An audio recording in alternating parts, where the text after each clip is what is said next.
Hello everyone, Lumini here, and well, today we are doing friggin' Basarios. Now, I'll definitely say for sure that regardless of the gear that you are using, this fight is gonna be hell. Especially because of how crappy Basarios' hit zones are.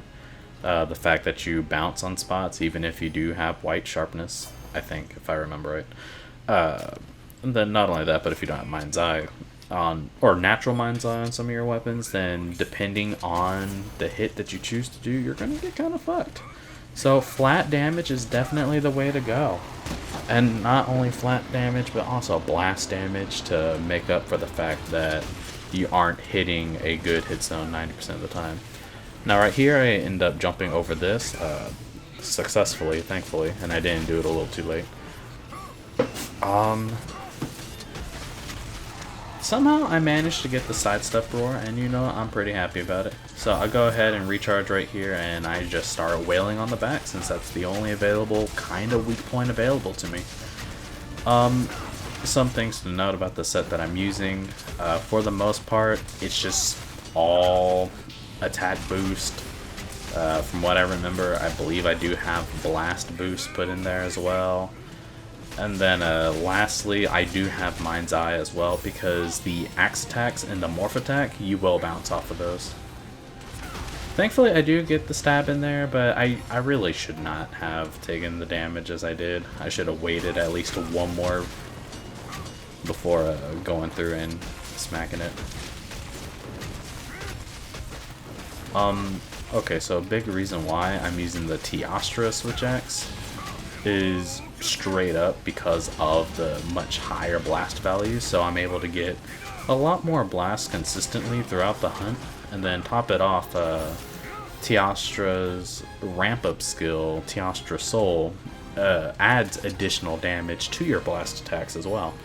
So if I remember right from Deaga's run with him using the Magnamalo switch axe, blast attacks do about 180 damage every time they explode, and of course, as you're seeing here, and you've seen several times already, the blast attacks are doing 216 damage every time they explode.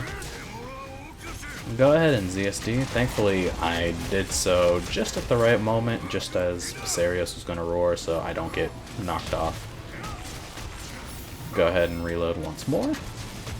I guess the other thing I should note about Basarios, and this is mainly a switch axe thing, and I think it is primarily a switch axe problem, but because your swings are very, very wide arcing and Basarios is so small, it makes it rather difficult to consistently target the legs.